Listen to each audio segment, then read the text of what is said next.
네, 안녕하세요. 반갑습니다. 금융소비자연맹과 함께하는 사회자 김나라. 정만수입니다. 네, 오늘 이 시간 방심하면 누구나 당하는 보이스피싱 대처 10대 요령에 대해서 금융소비자연맹에 예방할 수 있는 요령에 대해서 알아보겠습니다. 이제는 많은 분들이 보이스피싱 대처 요령을 많이 알고 계신데요. 최근에 더욱 강력해진 보이스피싱 사기를 막을 수 있는 좋은 방법이 있을까요?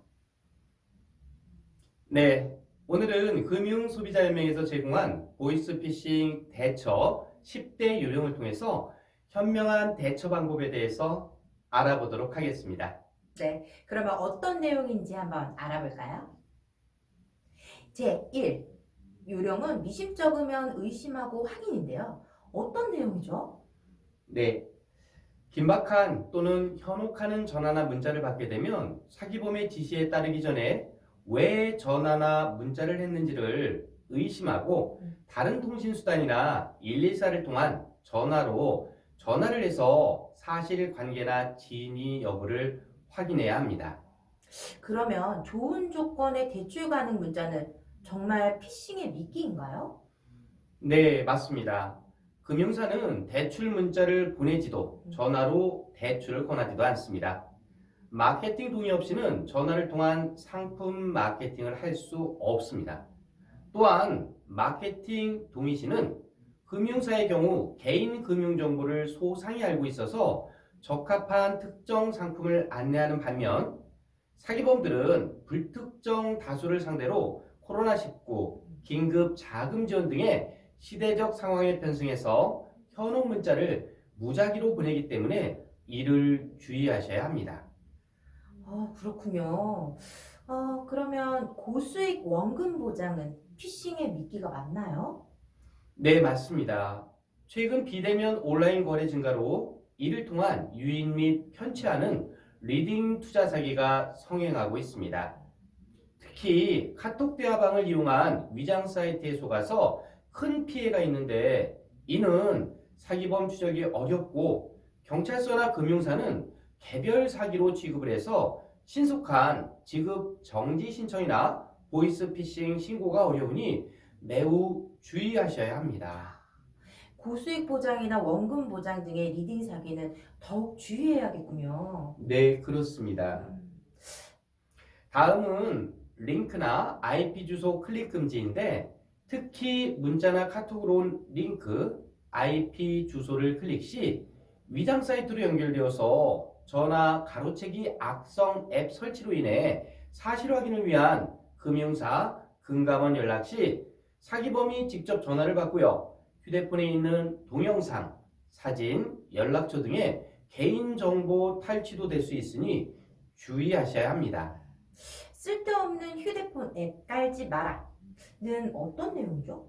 네, 출처를 알 수 없는 앱 설치를 하지 말고요. 백신 프로그램 등으로 주기적인 업데이트를 통한 불분명한 인터넷 주소, 악성 앱 등을 삭제하여 사전에 주의를 하시면 매우 좋습니다. 다음은 공공기관을 사칭하는 전화나 문자 등은 112에 신고하셔야 합니다.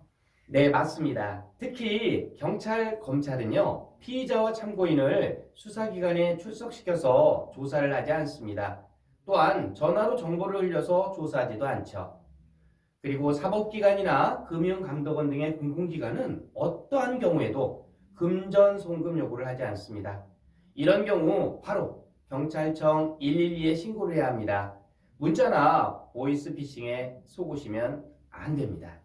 그러면 대출 시 송금이나 현금 요구는 무조건 피싱인가요? 네, 맞습니다. 특히 좋은 조건의 대출을 미끼로 기존 대출 상환을 위한 송금이나 직원을 통해서 전달하는 등의 이런 부분들은요, 전부 사기입니다. 그러면 금감원 피해 예방 시스템은 어떤 경우에 등록을 하는지 궁금합니다. 네, 사기범에게 신분증, 통장 사본 등을 전달한 경우 2차 피해를 예방하는 방법입니다. 금융감독원의 금융소비자 정보 포털인 fine.fss.or.kr에서 개인정보 노출자 피해 예방 시스템에 등록을 하면요. 노출자 명의의 거래가 불법 시도 시 신규 계좌 개설, 신용카드 발급, 휴대폰 활부 구입 시 보증보험 가입 등의 제한으로 2차 피해를 막을 수 있습니다.